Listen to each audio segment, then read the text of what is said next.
Good evening and welcome to CCBC Center for Business Innovation and Trades Think and Grow seminar. In honor of Women's History Month, we wanted to champion women in tech and trades. And so tonight we present you the panel based on that. And I'd like to introduce our moderator, Patricia Marshall. Thank you, Delise. It's my pleasure to be here tonight with these wonderful women business owners. My name is Pat Marshall, and I am currently serving as adjunct faculty for the Small Business Ownership Program here, which is under the Center for Business and Innovation.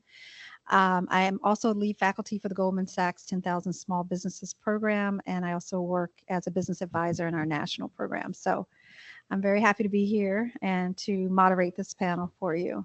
So we're going to start with, now you have my introduction, we're going to start with introductions of these wonderful women here. So starting from my far left and coming forward towards me, can you introduce yourselves to our audiences and let them know, your name, what you do, and a fun fact about you? Sure. So my name is Rachel McFadden. Thank you to all that are here tonight to listen. But my background is that I started my career as a civil engineer and then took a kind of an interesting pivot in 2011 and started a business doing website design and development. And in addition to that, I also work with our other panelists here, Hazel, and we run a women's creative network called Monument Women's Creative Alliance, where we have over 400 local Baltimore members, all women in a variety of different creative fields. And we bring them together for different events, educational, other inspirational activities, and then have an online forum as well for them to connect. Oh, that's awesome. Later, we'll get your online handle so people can check you out. All right. Would you like to introduce yourself to our audience? Yes, I would. I am Krystal Henry. I am the proud founder, creator, owner, lead designer of Around the Way Parchment. I started a stationery company accidentally in 2021 after creating Mother's Day cards for friends. I could not find them on the market. You can find a Mother's Day card for an older mother figure, but not for your peer. And I decided that although I did not have any graphic design experience at the time, I knew nothing about the greeting card industry. I took out a mechanical pencil, a piece of paper, and I sketched out ideas, and I partnered with a graphic designer, found a local printing company, and that's how the business got started. And from 5 cards to now hundreds of cards, the business has grown to service those who want to purchase them individually or even for businesses, for corporate spaces, for events, for special occasions, and the list goes on. Awesome. Nice meeting you, Krystal. Hi, I'm Hazel Geary. It's so nice to be here, obviously, with Rachel, my business partner, but also with you, Krystal. So I am the right brain of Drio, and as Rachel mentioned, we are in the website design and development, co-founder with her of our private networking organization, Monument. Met you through the 10KSB program, so proud alum, cohort 10.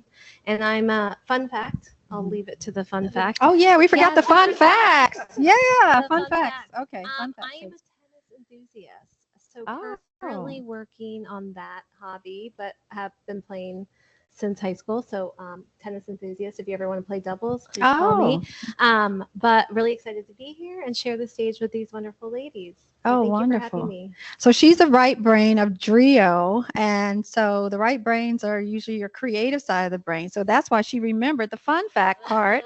I want to go back to the left brain side of the business. And what is your fun fact? Okay, so I think something about me is that I love food. I love to cook food. I love to eat food.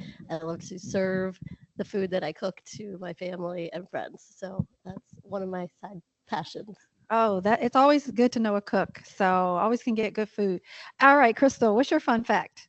Along those same lines, I enjoy baking. I Oh, love to watch cooking shows. I am obsessed with baking shows, and I have begun to bake those recipes. I don't just keep them in my memory and enjoy them, but I bake them and they come out really, really good. So, in mm, my other life, in my next life, maybe I'll be a baker.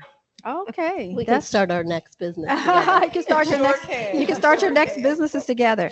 All right, I want to talk a little bit about your personal journey. So let's start in the middle with Krystal. So we want to every career journey has a starting point, right? Mhm. And so whether it's a childhood passion or something you got into later in life, tell us your journey. What was your journey right for your business? Oh, probably it began with my family. And really, I think about the celebrations that my family has always had. There is always some kind of greeting card Mm, present. And I liken Around the Way Parchment to the business that my mother probably would have created had she created a business, because she was the number one person who would send a greeting card for anything and everything. And what she would add to a card, especially a birthday card, is this little confetti inside of it. And it was always a running joke with our family that when you opened it up, we would always be surprised, but that would be it. But even before then, I think about the women in my family, my grandmother, who actually, cooked food and cooked amazing food and sold cakes and sold pies and sold ribs. And, mm, so that was my first insight into a woman owning a business, but we didn't think about it as such at the time. I think about my aunt who was in government and her position. I think about growing up and being in different spaces where I was able to try things and to explore these new passions and new hobbies. And that Around the Way Parchment is in many ways the culmination of many different things that I'm not afraid to be self-taught. I'm not afraid to try something new and to go to YouTube University or to go to Micah. I took classes. I did this class, that class, all these different things. And to be able to have a formal base for the creative side. And, again, I've been in nonprofit work, I've been in education for a while, I've done a lot of different things, but Around the Way Parchment probably is the culmination of a lot of different sides of me that come out in paper form, because I do enjoy stationery. I utilize it every day. I enjoy greeting cards. I am not only a creator, but I am a consumer as well. I'm a customer of independent and also big box products. And Around the Way Parchment is my love note to all of that of my life. What's great about that is that most people don't hold paper the way they used to. And so Correct. paper there's something about being Hmm. tactical Hmm. and tactile with paper. It creates an energy in Yeah. us. And so the fact that you create cards is bringing us back to nostalgia. Hmm. And so I really appreciate that about your journey and your And story. if and what's interesting is I work with even young people, children in elementary schools and even adults. I have asked children as young as second and third grade if they have ever received a greeting card and can they tell me about it. And the hands go up. The stories that they tell me are very present. They recall who gave them the card, what the card looked like, what the occasion was for. And that speaks to the power of this being more than a piece of paper, that Yeah. it is about connection. It represents love. It represents, care and concern. And it means something to them. It's not even about, they didn't even talk about what was inside. If it was for their birthday, they talked about who they received it from and what the occasion was. And they said it with a smile. And so it is still a product that means something and something that we all consume and that we all treasure. Yeah, Mhm. thank you for that. Rachel, tell us about your journey into Sure. from tech. I mean, you spoke a little bit about that from being an engineer and now you're the left brain of Drio. So tell Yeah, us about so that. I think I like how Krystal kind of went back to, her roots. And I think for me, I've never been afraid to try different things. I think that I've always been encouraged by my family, by my mother, by my grandmother, my father. Um, and I think um, like once I kind of got into high school or middle school and high school and kind of like finding my interests, I got very into art, drawing and painting specifically. And then I was at an all-girls school, and I attribute a lot of where I am today to the time that I was, from 6th through 12th grade with all women. And because there was never like oh, girls don't do that or something like that, I just feel like I explored all the things that were of interest to me. I obviously have a affinity for math and science, and so that's kind of what led me into the engineering side of things. And I, too much to the detriment of whatever my art teachers wanted me to do at the time, which was to go to art school, I chose the more practical route to go study engineering. And while I was there, I loved the learning. I mean, I can learn and consume all the time. I love, just, being a lifelong learner. But after graduating from engineering school and then going off to get a job, I kind of hit some roadblocks along the way that I didn't really have in my life when I was younger. And I realized that those things were like kind of taking the creative side of me, although I am left-brained, I obviously have this art background and I love creating, that I just was not feeling like, something was missing. I needed that outlet. So I was in that world for probably, 10 to 11 years. But I was just having this calling for, I need to do something new. I need to do something different. I had also become a new mom. And, at that point, I think you kind of like you have this change that comes when you become a mom. Excuse me. And that like kind of takes you back, and you're like, okay, how do I value my time? And how do I want to show up as a mom for my kids, and how do they, want to see me like not enjoying going to work every day? And so that was when I kind of, dug deep and started looking at, what else I could do to feed that desire for me to kind of be more creative and have more control over what my life looked like. And I told Krystal I had a blog that I had started when one of my first child was born, about parenting, and I learned a lot about marketing and web design through that. And so I kind of was like, well, I think there might be something to this, and I might be able to take what I've learned, just me, and turn that into a business to help others tell their story. And I love what you're talking about with greeting cards, telling a story, and we love to be able to use websites to tell people's stories too. So I asked Hazel to join me, and she said yes, and then here we are. Which is awesome. So what type of engineer were you? Because I think it's important for our audience to know that, being an engineer, so there's a creative side to engineering. So it's not so far-fetched from what the creative side of what you're doing with your business. No, so just absolutely. Curious of what kind of engineer you Yeah, were. actually, civil engineer. And when I was looking at going to school for college, I was looking at both the architecture programs and the engineering programs, and I ultimately chose engineering. But there's a lot of similarity to that, and I am a very like a visual person. Like what I need to kind of like see it. So when I thought about going into engineering, I was like, okay, like chemical, mechanical, even, like I just couldn't visualize it. With civil, I was like, okay, it's the buildings that we're in, it's the roads that we drive on, and it's the bridges that we drive over. Those things to me like made a lot of sense with my brain into how that worked. And websites is kind of the same way.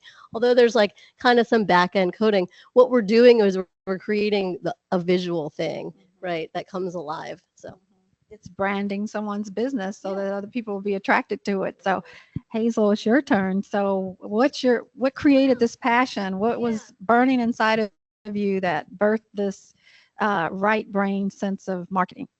Well, I attribute the right sense of like my brain to just my ability to connect with people. And I didn't really know this about myself until I became a mom and I actually started thinking back about my childhood. And I recently started sharing this with people because I've always been very much like the one, like I almost feel like I was ahead of my years as a child. And I started to think about like why that was. And I attribute it really to the fact that my parents got divorced when I was little.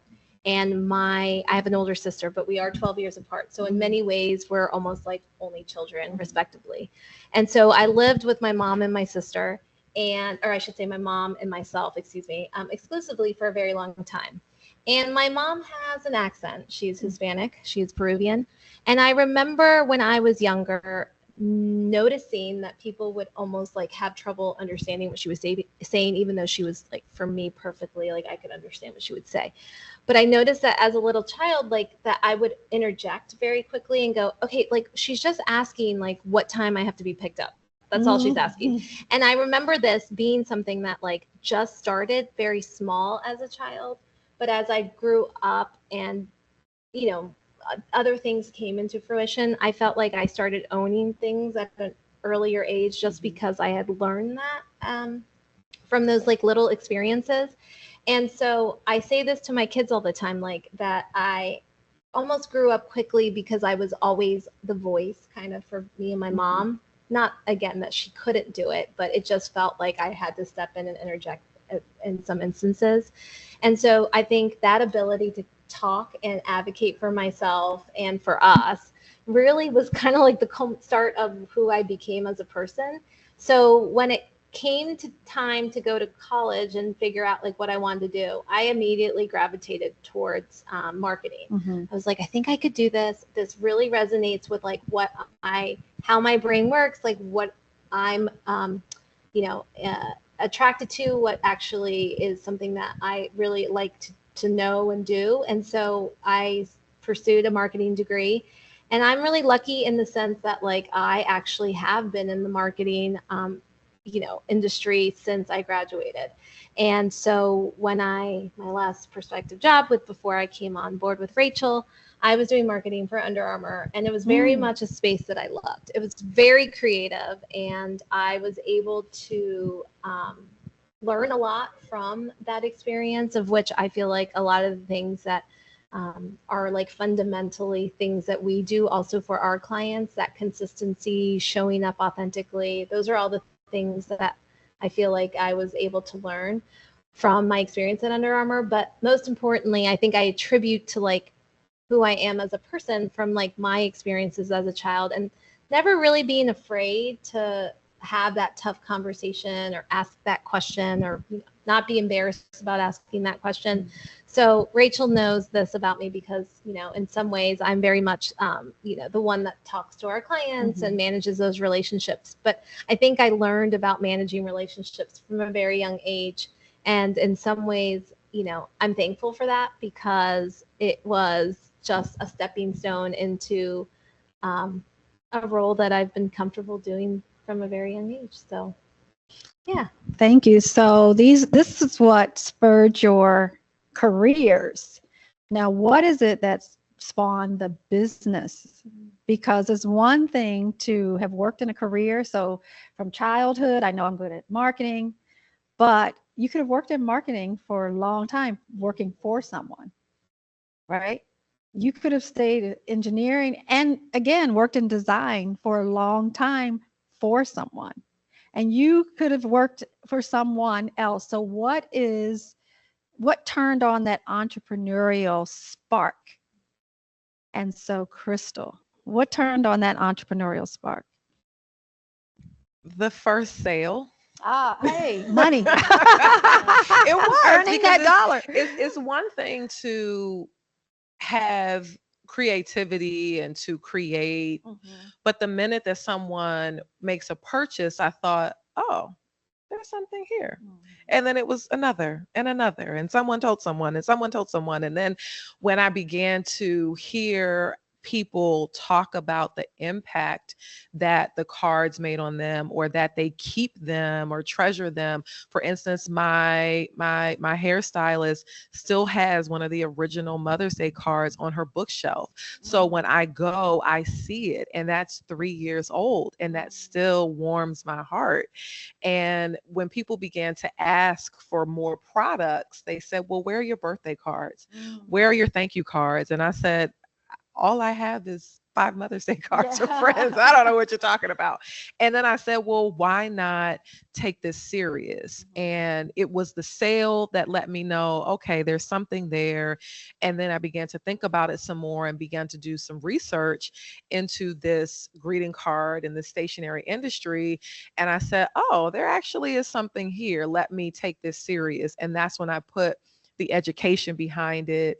And I called summer of 2022. I said, this is my summer of learning. And I went back to school. I was taking a small business ownership course. I was taking graphic design courses at 2 different places. And I dedicated myself to learning the things that I did not know. And I still do have that practice and still do that. But I never honestly wanted to be in business for myself. I never wanted to do that. It wasn't something I ever thought was even on my radar, because I didn't really tap into that side of it. But it was after the first sales and after giving myself the space to say, okay, you've got something here. Why not use your talent to be able to create something? And then seeing that I can create a space and a lane for myself really helped that.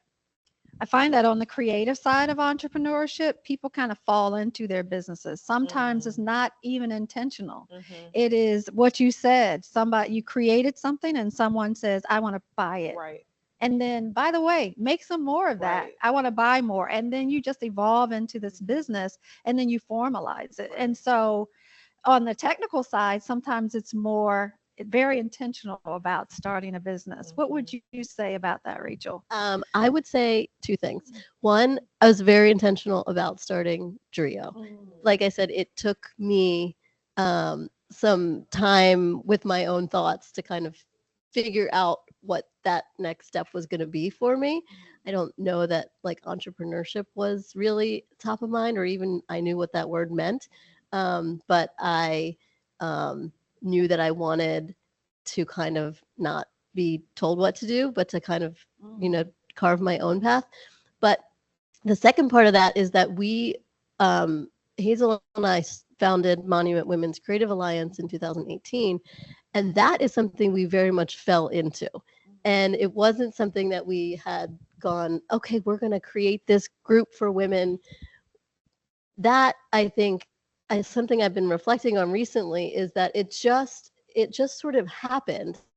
And it's really interesting to kind of look back and realize that I think we're very much like community oriented and community minded. And that's always been very important to us. But just it didn't dawn on us to be like, oh, let's found our own community. And it was something that was in existence. There was a similar community, and Hazel and I were both on the board. And then that community sort of fell apart or went away. And then we were like, oh, but this community it was there for us when we first started our business, when I didn't know what the word entrepreneur meant. Like, that community was there to kind of like help guide us and show us the way. And so that was when we were like, oh, we need to keep this going, or something like it going, because it was there for us. And like I said, we weren't intending to do that at all.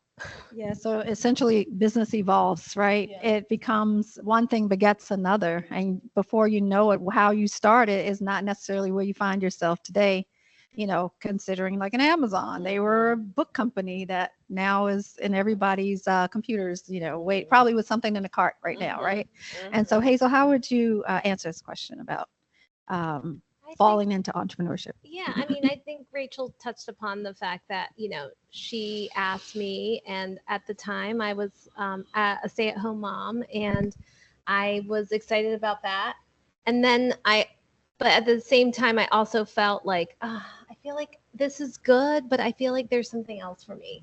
And so when she asked, I obviously thought about it, but it was an immediate yes. I don't think I hesitated too long. And I think for me, ever since saying yes, I never regretted it. So definitely that's the story about Drio. And then I agree with Rachel about Monument. We definitely didn't want to see that community, go away. And so it's funny that as we meet more and more entrepreneurs, you never just have one business. So every time I meet someone and I'm like, well, we have one thing, but we also have another, everyone's like, me too. So it's like, once you open your mind up to the fact that you can create something, it's very easy. I think last year I came to Rachel about another idea and she was like, whoa, whoa, whoa, whoa. Like, we have like these two things going on. But I think it's like a muscle now that has been flexed for so many years. My mind is open to more possibilities and more ideas. And I do think that that is something that comes along with having been an entrepreneur now for 13 years, going on 14 years. It's like you just start to open your mind to so many more possibilities and opportunities.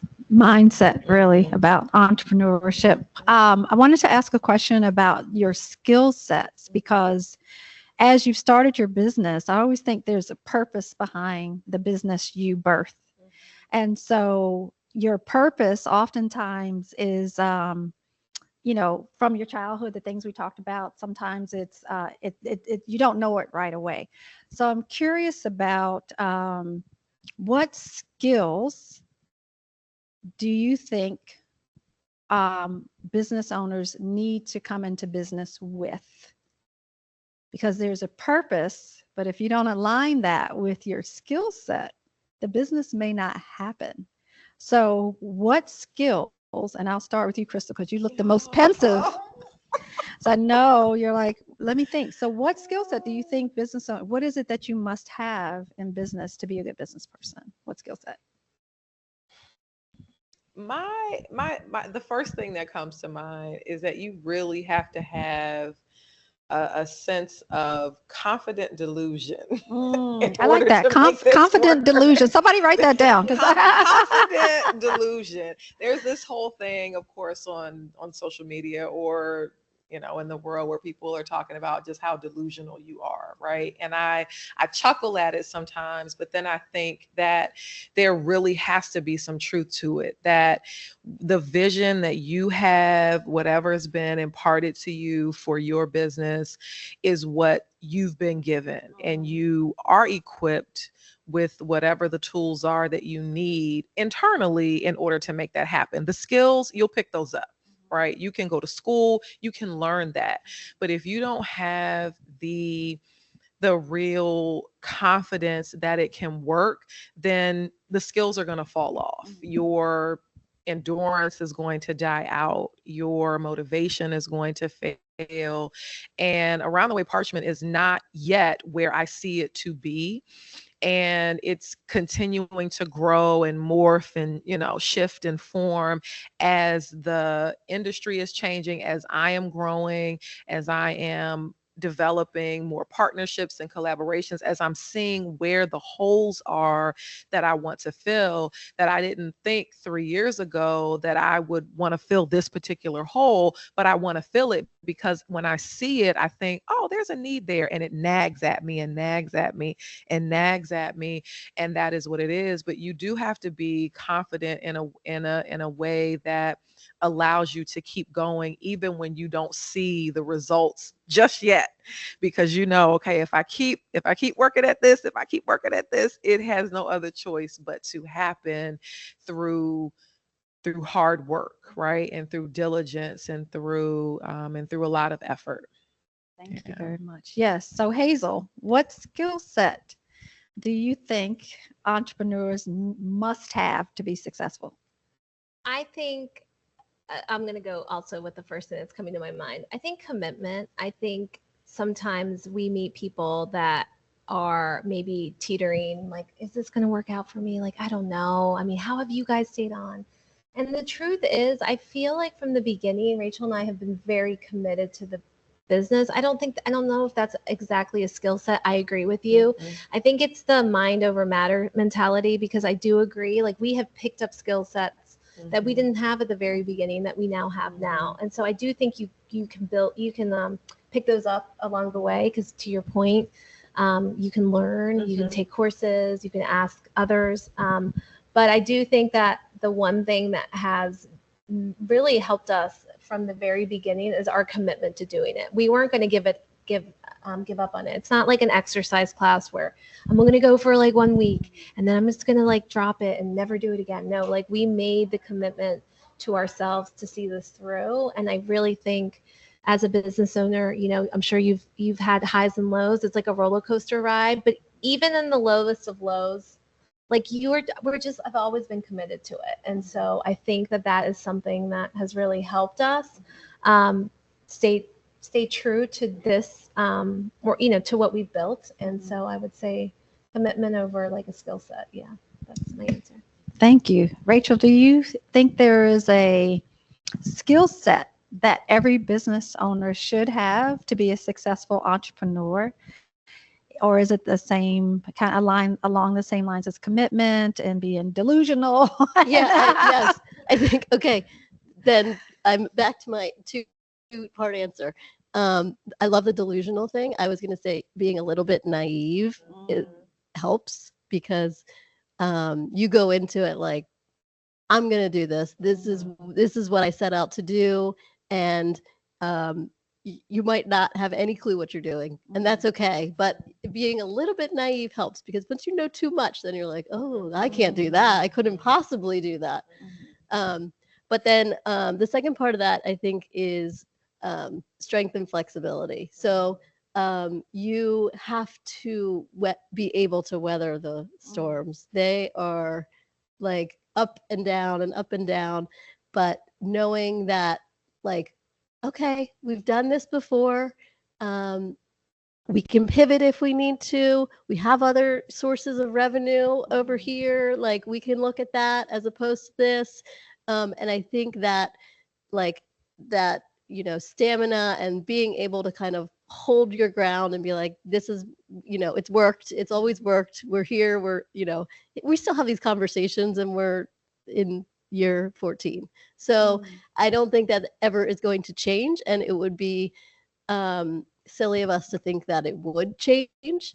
So you just have to remind yourself, this is how being a business owner is. And if you don't have the ability to have that flexibility and strength to keep pushing through, it's going to be a tough road for you. Yeah, I like how you said that you got to be a little bit naive, because I think that speaks to risk, being a risk taker. Because if you're adverse to risk, then guess what? Entrepreneurship is probably not the area for you. Because I would say that those who are risk takers are very entrepreneurial mindset. They have the entrepreneurial mindset, because you don't know what you don't know, but you still go for it, right? And those things you don't know, you pick up along the way. So that's the message I'm kind of hearing from you. But I'm going to push you, though. I'm going to push you to think about a hard skill set, because we have a lot of young people who are in school and they're taking classes, and they might go down a career path with the idea that in the future they want to start a business. But they need to not just start a business. They have to have something, especially if they're very young. So what hard skill? I mean, and I'm not talking about they need to be engineers or they need to have a medical degree, but it might be great communication skills. So for those who know that down the road, they might want to pursue entrepreneurship, but they need to kind of build their bag of skills because it's a hard world. You know, more businesses fail than not. So you all have been successful, but we want people to be successful throughout. And so what skills would you say entrepreneurs need to have? One thing that comes to mind is time management, because most entrepreneurs I know are serial multitaskers. And I picked up that practice. I don't know, you might want to call it a habit, a bad habit or not, but when I was in education, and I later learned more about how to better manage my time. And it used to feel like this really grand concept to me until I learned about this one technique. I even tell my friends about it all the time. It's called the Pomodoro technique. And I have to do it in order to get things done. I set a timer. I have my phone. I have a I have a 10-minute, 15, 20, 25. And I may say, okay, I need to just check email and clean out email boxes. I've got 5-6 different email boxes. So I said, all right, let me set a 20-minute timer. I'm not reading emails. I am simply deleting and putting them in the trash, right? That's what I'm doing. I have to set the timer. When my time is off, I give myself a little 2 or 3 minute break. I may scroll, I may grab a snack or something else, but time management skills have really helped me in order to get things done, because I've got, as a business of one, I'm running this myself. I have a multitude of things that I am responsible for, and everything doesn't get done in a day, but I will say, today is a day when I'm working on X, and oop, this popped up. Let me set a timer so that I can get this done.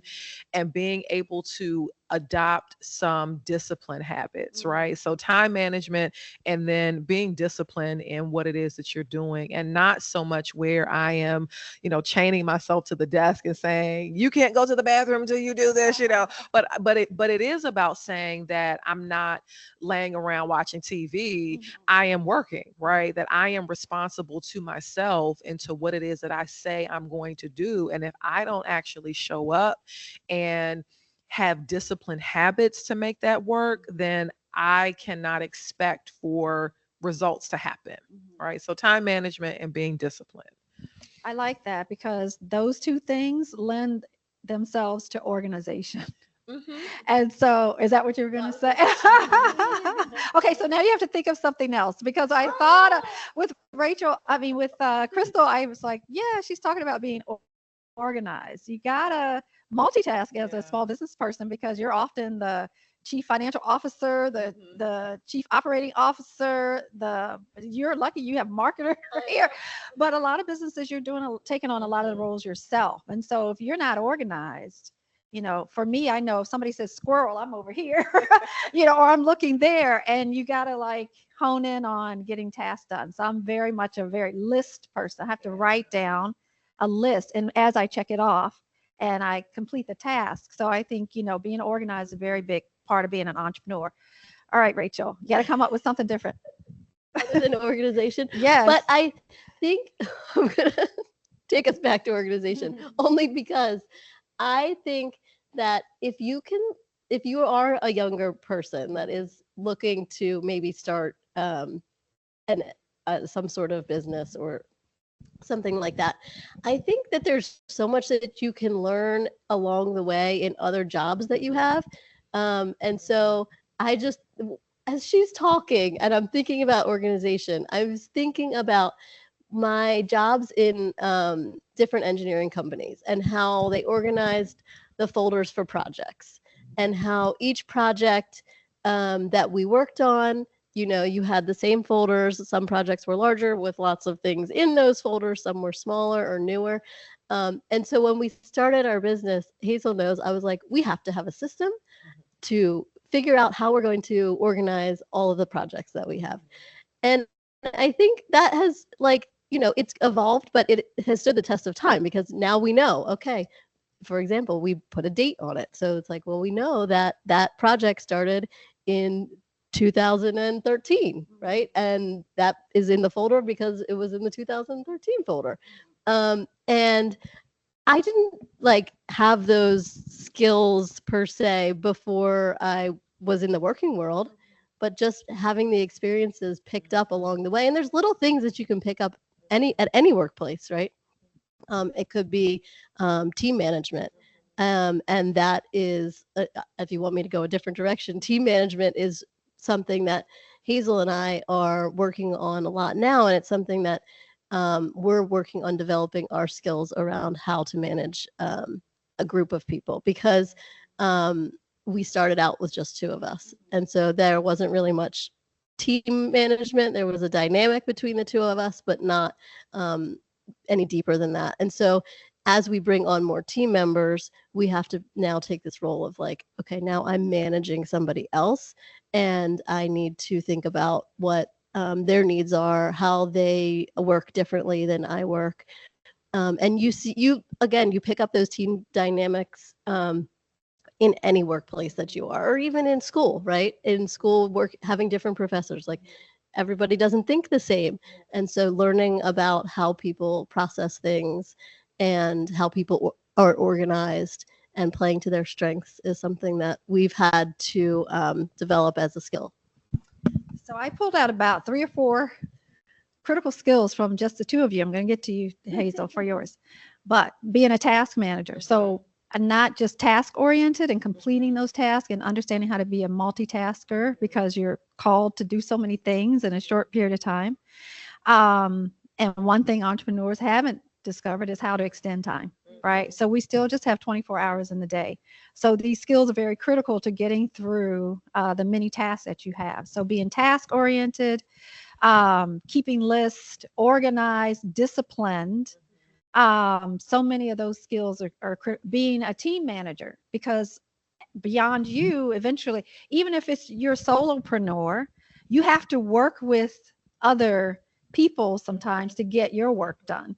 So you might have to look outside of yourself, outside of your workspace, because I have to talk to my accountant, or I have to talk to my advisor. So there are other people that you have. So being a team manager is not just something internal, but it's also external too, because you're managing that whole microeconomy that you're creating in your businesses. So Hazel, what do you want to add? I feel like my answer is not going to be that surprising, because I probably will say communication and negotiation. I think that's really important.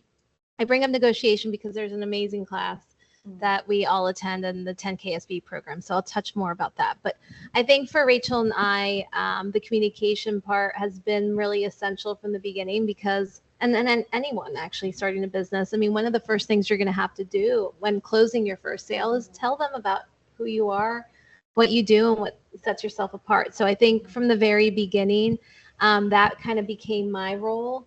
And I remember, kind of not feeling so comfortable about, doing it. But then as time went on and I became more comfortable, it just became a natural thing that, was an extension of who I was. So I would say not only is communication important between business partners, but clients, to your point, team members, or maybe even third-party contractors, accountants. I mean, I think that is an important skill set for anyone to have. And I say that now more than ever, because as a mother of 3 children, I understand how different, people communicate. And I do think I'm very much still the kind of person that after a couple emails, I'm going to pick up the phone and call you and have a conversation, so that we can really figure out like what the next steps are, what are the questions that you still have.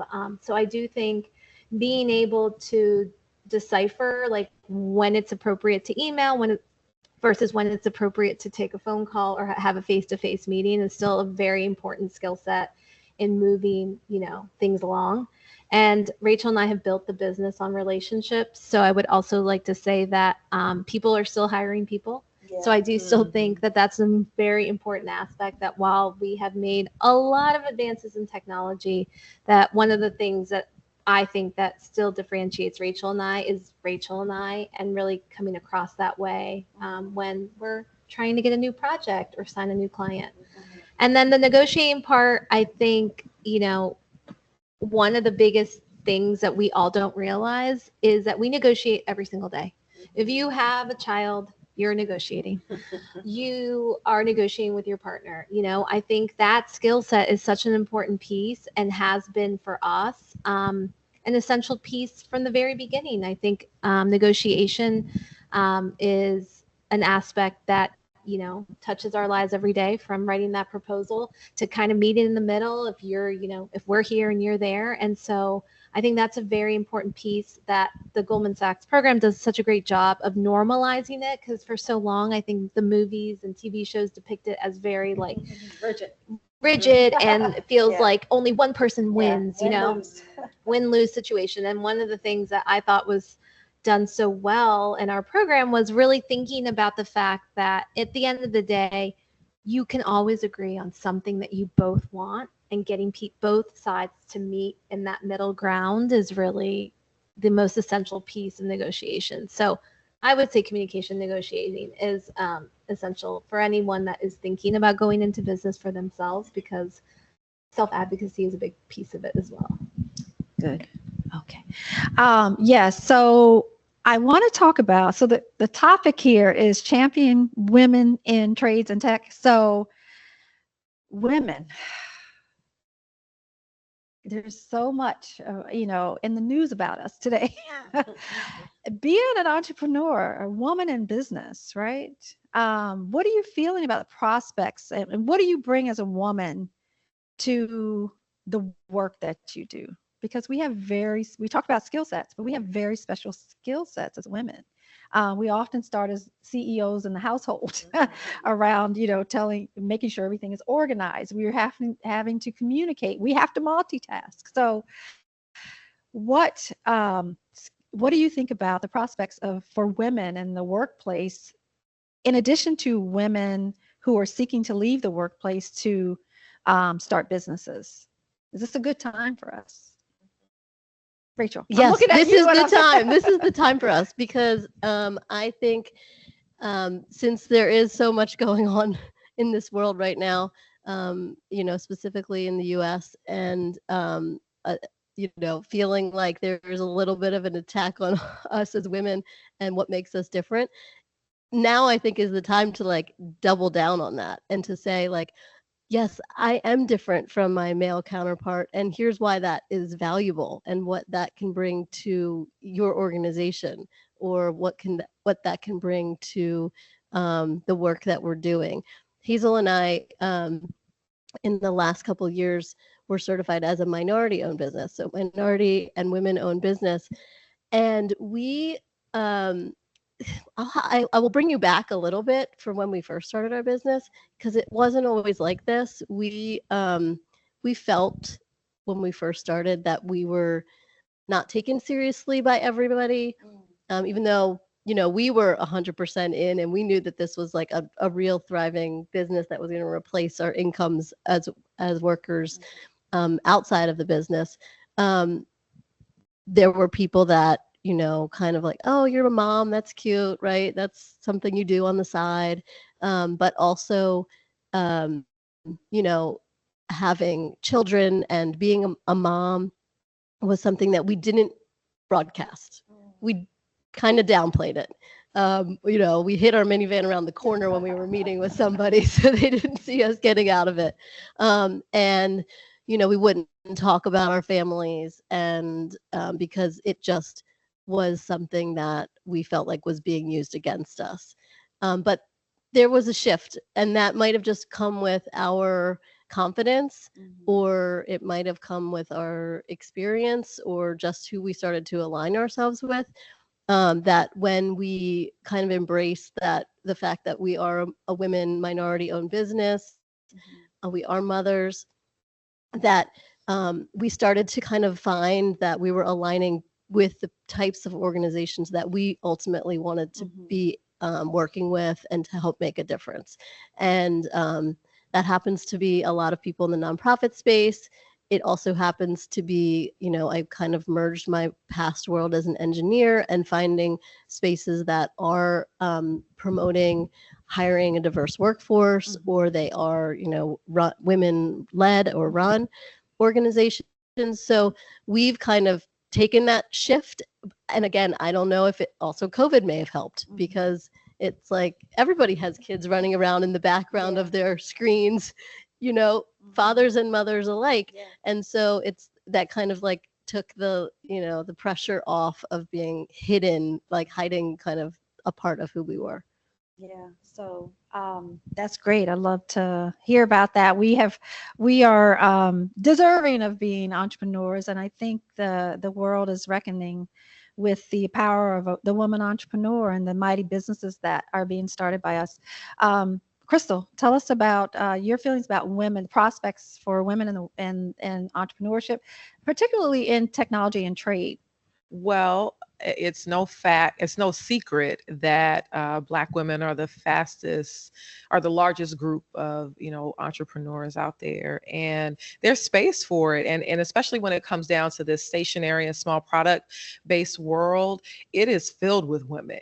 And so we never have to hide, or I never have to hide who I am and what my background is as far as my family is concerned from that. And as a matter of fact, it helps, just like you said, to align better with people that I want to partner with, that it humanizes me to not only be a machine, churning out products, but people actually think about what my life is like or what my background is like, that it provides a story to the business. That if I say I was creating Mother's Day cards for friends, then obviously I must be a mother. Then tell me some more about this. And, do you have a child or children? And tell me this. And, so it really creates a lot of common ground between people. And I find that I am attracted to someone else as far as a collaborative opportunity when I'm able to know more about them. So when women are in tech and trades, that there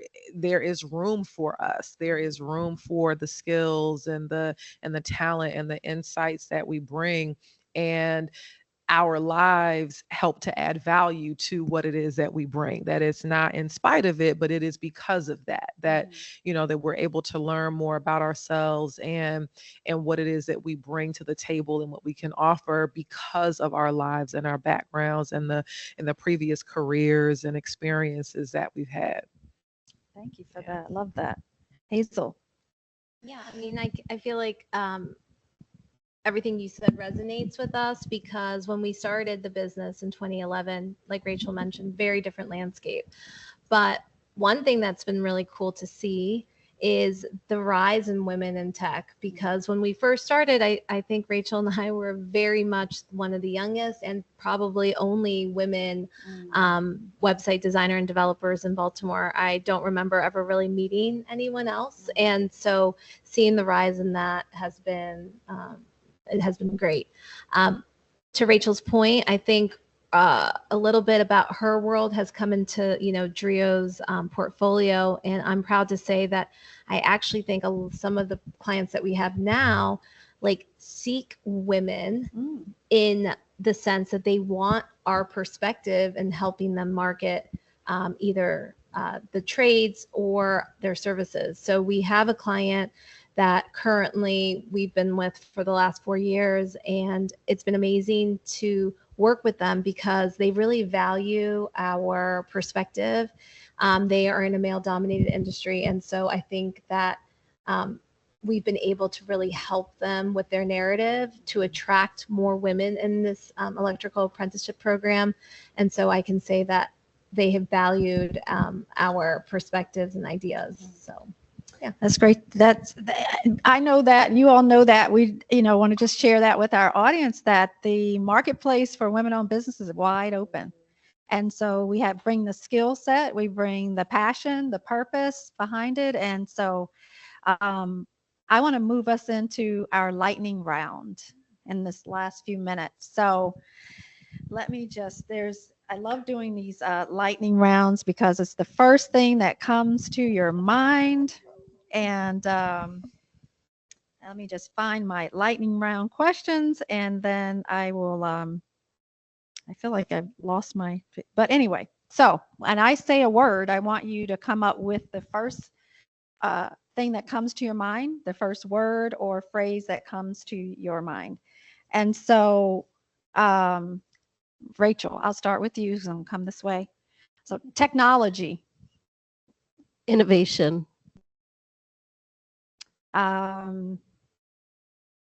Entrepreneurship. Freedom. Biggest challenges.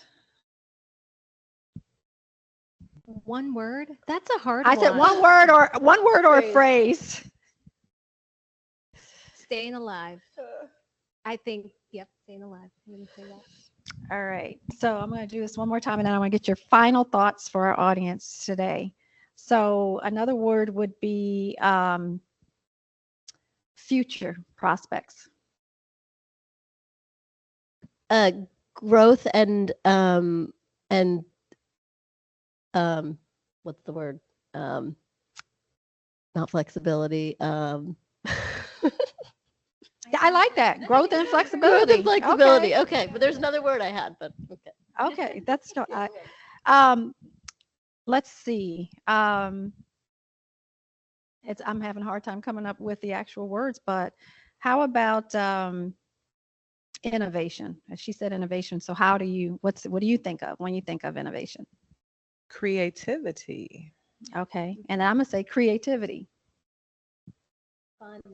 Fun. All right. So we've heard from these three wonderful entrepreneurs who have been very successful in the trades and in technology. And I want to get, just a final word to our audience about what final words of wisdom do you want to impart to our audiences as we close out today? Okay, I'm going to use my word innovation. And that is that although we are two women that have been in this tech world for nearly 14 years, we have not stopped innovating and not let ourselves become complacent in what we do. So we're currently pushed by different things that are happening in our world and different ideas that we have. Hazel's great at generating lots of ideas. And so I would say continue to innovate and continue to strive for, making your mark, whatever that may be. We're taking on something that is very new and different to us and kind of like a startup space that we haven't been in before. And that is, a testament to the fact that we're just not willing to be like, okay, we're done. We've done our thing. And so we're continuing to grow and see where it takes us. Great. Final words, Krystal? Look for your community. I like that. They are out there. Look for your people, whether it's in the tech space or stationary, small product, or whatever your industry is, that even if you are a smaller team or an individual solo team, that your community is out there and you are required to push yourself a little bit or a lot of it to connect with people, to create that community, to understand that you're not operating in a silo, but that there is strength in your community for answers to questions, for resource sharing, for venting, whatever it might be. But find your people. Find your people. I love that. Hazel, final words of wisdom. I love that. I was going to say mentorship has been very important for Rachel and I. So finding someone, same thing, support system, business coaches, teachers, professors. So find the support system, I think, is very important, and mentorship comes in that form as well. Thank you very much. I appreciate all of you on this panel today, and we appreciate your words of wisdom and your insight, and that closes us out. Thank you.